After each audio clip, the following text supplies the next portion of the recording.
तो ये कि कैरिया मुंडा जी जो हमारे समझे बात आप, बिरसा मुंडा जी जो हमारे सामने हैं, वो तीर कमान लेके बाबा साहब की तरफ को लगे हुए हैं और बाबा साहब जो है वो अपनी उंगली जो है लोकसभा की तरफ को उठा रहे हैं। लोकसभा की बैक में पीछे की साइड में सेंटर सेक्टर के गोल चक्कर के अंदर की साइड में एक कोने में जिस तरीके से स्टेचू लगाया गया है वो सम्मानजनक स्थिति में हम उसको नहीं मानते हैं। उसका जो लेवल था, हाइट थी, उसकी हाइट को बहुत नीचे कर दिया गया है।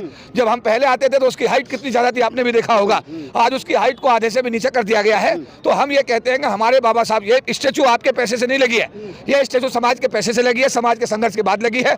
इसको हटाने का अधिकार आपको नहीं था, उसके बाद भी आपने 3 जून की रात को इसे अचानक हटा दिया, समाज को विश्वास में भी नहीं लिया। और उसके बाद में जब हमने आज देखा है तो देख करके हमारा पूरा समाज उद्वेलित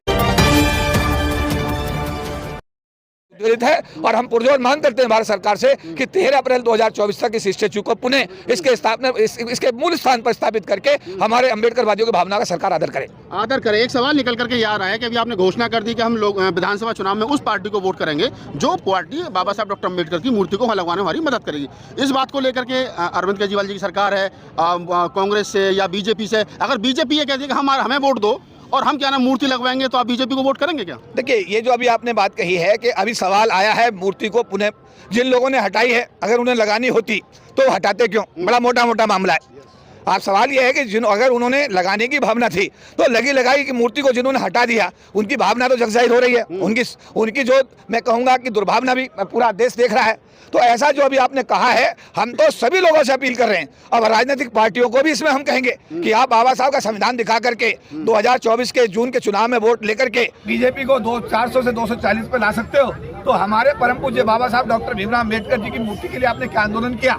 क्या लोकसभा में आवाज उठाई? राहुल गांधी जी ने आवाज उठाई? जवाब नहीं।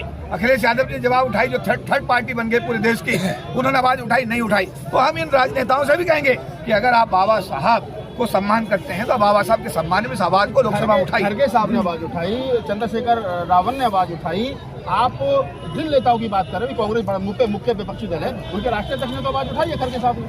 देखिए, मैं ये कहूँगा, एक आवाज उठाना होता है, जैसे अडानी के लिए लोकसभा बंद हो रही है, क्या बाबा साहब के लिए लोकसभा बंद हुई? मेरा सवाल है, क्या बाबा साहब क्या एक आदमी ने अपने 1 घंटे के संबोधन में एक लाइन बोल दी कि अम्बेडकरवादियों की भावना है, जरा इस मूर्ति को हटा दिया, जरा देख लो जे अम्बेडकरवादी बिगड़ना। उसके बाद में क्या कभी दोबारा कर रिपीट हुआ? क्या दोबारा कर कभी कोई बात हुई? खड़गे साहब ने अगर एक बात कह दिया, अरे यहाँ तो रोज की तुम हंगामा कर रहे हो, तब तुम्हारी बात नहीं सुनी जा रही है, तो ये क्या हम जो है बहानगी कर रहे हैं? क्या हम जो है एक फॉर्मेलिटी कर रहे हैं? अगर आपको बाबा साहब की स्टेचू लगानी है, जिस तरीके से हमने 9 अगस्त को आवाज उठाई और आज हमने आवाज उठाई और हम 14 अप्रैल का एक संकल्प लेके जा रहे हैं, तो हम लोग निरंतर संघर्ष में हैं। तो क्या कांग्रेस या दूसरी पार्टियां इस लाइन पर काम कर रही हैं? हमें तो लगता भी नहीं कर रही हैं। और अगर मान लिया उनके एक बार कहने से प्रतिमा लग गई है, अगर उनके एक बार कहने से प्रतिमा लग जाती है, तो हम तो कहेंगे हम उनका धन्यवाद करेंगे। नहीं, आप एक राजनीतिक पार्टी से भी संबंध रखते हैं, राष्ट्रीय लोकदल के राष्ट्रीय महासचिव हैं और आपकी पार्टी बीजेपी के साथ सरकार में, तो आप तो सीधे सरकार से बात कर सकते हैं। देखिए, मैं सरकार के साथ में, आपने जो कहा, भारत सरकार के कानून मंत्री के साथ बातचीत हुई है। आप लोग साथ नागपुर में सब लोग मौजूद थे, आपके सामने वहाँ पर कई हजार, 50, 30, 40 हजार लोग थे, उनके सामने पूरा ज्ञापन प्रधानमंत्री के नाम पढ़ा गया 50-60 हजार लोगों की उपस्थिति में, और वो ज्ञापन मीडिया के सामने हमने जो है भारत सरकार के कानून मंत्री को दिया और उनसे कहा कि आप भारत सरकार में हैं, आप इसमें जो है इस पहल को करिए और इस मूर्ति को बाबा साहब के उसी स्थान पर लगवाइए। किरण रिजिजू को हमने ज्ञापन दिया, हमने लोकसभा स्पीकर बिरला जी को ज्ञापन दिया, प्रधानमंत्री को 3 बार ज्ञापन दिया, राष्ट्रपति को 3 बार ज्ञापन दिया। हमने इसके अलावा SC आयोग के चेयरमैन को कई बार हम मिले और ज्ञापन दिया। साहब, एक सवाल ये आ रहा है ना कि आप समझ करो, आप राष्ट्रीय लोकदल के राष्ट्रीय महासचिव जयंत चौधरी आपके क्या नाम है, नेता है, राष्ट्रीय अध्यक्ष है, आपके भी नेता है जब, और वो मिनिस्टर भी है, जयंत चौधरी ने क्यों नहीं आवाज उठाई? देखिए, सवाल ये है कि जयंत चौधरी या अखिलेश यादव या बीजेपी, ये सब राजनीतिक पार्टियां, राजनीतिक पार्टियां अगर कोई आवाज उठाती हैं तो अपने राजनीतिक नफा नुकसान को देखकर उठाती हैं। और सीधा सीधा मेरा कहना है, मैं एक सामाजिक कार्यकर्ता होने के नाते पिछले 40 साल से सरकार की नौकरी में रहते हुए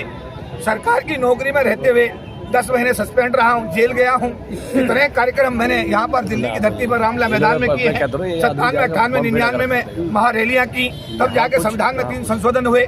2018 का जो भारत बंद था, उस आंदोलन को मैंने यहाँ पर संसद भवन पर लीड किया। तो ऐसा है कि जो आप सवाल कर रहे हैं, ये इंडिविजुअल आदमी अपनी सोच के हिसाब से या पार्टी अपनी सोच के हिसाब से काम करती है। लोग क्योंकि हम लोग आंदोलन का राजनीतिकरण हो रहा है। मंच पर सारे राजनेता हैं, कोई कांग्रेस का है, कोई आरएलडी का है, कोई आम आदमी पार्टी का है।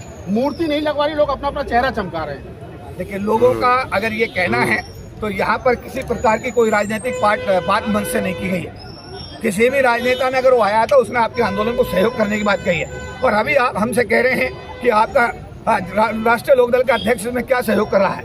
जो राजनेता हमारे बीच आ रहे हैं, अगर वो हमारे आंदोलन का सहयोग कर रहे हैं तो हम उनका धन्यवाद करेंगे। लेकिन इस मंच से आज आप लोग साक्षी हैं, कोई राजनीतिक बात इस मंच से ना 9 अगस्त को की गई है और ना ही आज की गई है और ना ही इस मंच से कभी राजनीतिक बात कही जाएगी। आज मंच पर देखे गए हैं तमाम हिंदू लोग थे जो हिंदू हैं, और वो बाबा साहब की प्रतिमा क्या लगवा पाएंगे? मतलब मैं समझा नहीं। केसी रवि जी जो आए थे हाथ में कलावा बांधे हुए थे और बाबा साहब की बात कर रहे थे, तो ऐसे में क्या आप लोग मिलकर के लगवा पाएंगे? देखिए, अगर मैं हाथ चेक करूंगा तो जैसे मेरा हाथ है ऐसा हाथ शायद किसी का ना मिले, ऐसी नार किसी की ना मिले, ऐसी अंगूठी जो अंगुली ऐसी ना मिले। अगर मैं इस सोच में जाऊंगा तो मुझे लगता है कि शायद मुझे समाज का एक भी कार्यकर्ता ना मिल पाए।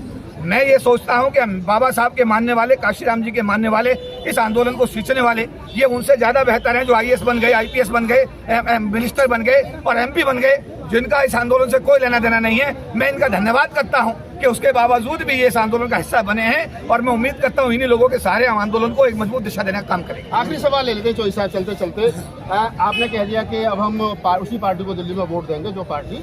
इसके लिए क्या आप कोई जन आंदोलन चलाएंगे, लोगों के बीच में जाएंगे, लोगों में चेतना का संचार करेंगे, भाई आप किसको वोट करना है? निश्चित रूप से ये तो एक आंदोलन जो अभी आपने कहा है, जन जागरण के बिना ये संभव नहीं है। और आज भी जो एक कार्यक्रम हुआ है जन जागरण से ही संभव हुआ है। 9 अगस्त का कार्यक्रम भी जन जागरण से था। अभी 3 दिन पहले आप लोग प्रेस कॉन्फ्रेंस में आए थे, आप लोगों ने भी इसमें बड़ी भारी मदद की है और आगे वाला जो आंदोलन होगा उसमें भी आपका सहयोग लिया जाएगा और जन जन तक इस बात को पहुंचाने की हर संभव कोशिश की जाएगी। चलिए, तो आप केपी चौधरी साहब हैं और जो डॉक्टर अम्बेडकर मूर्ति पुनर्स्थापना संगठन है, संघर्ष समिति है, उसके राष्ट्रीय महासचिव हैं और तमाम संगठनों से जुड़े रहते हैं। तब भी जब कभी समाज को इनकी जरूरत पड़ती है तो मुखर होकर के समाज के दुख दर्द में शामिल भी होते हैं और अपनी बात भी रखते हैं। इस पूरी बातचीत के बारे में आपकी क्या प्रतिक्रिया में कमेंट सेक्शन में बताइए। धन्यवाद। आपने कहा देशव्यापी आंदोलन, अभी आप अंदर मूर्ति देख करके आए हैं, तो मूर्ति में दिक्कत क्या आ रही है? आपने अब तो देख लिया, आपने क्या है? नंबर 1 तो ये कि कैरिया मुंडा जी जो हमारे समझे बात आप, बिरसा मुंडा जी जो हमारे सामने हैं, वो तीर कमान लेके बाबा साहब की तरफ को लगे हुए हैं और बाबा साहब जो है वो अपनी उंगली जो है लोकसभा की तरफ को उठा रहे हैं। लोकसभा की बैक में पीछे की साइड में सेंटर सेक्टर के गोल चक्कर के अंदर की साइड में एक कोने में जिस तरीके से स्टेचू लगाया गया है वो सम्मानजनक स्थिति में हम उसको नहीं मानते हैं। उसका जो लेवल था, हाइट थी, उसकी हाइट को बहुत नीचे कर दिया गया है।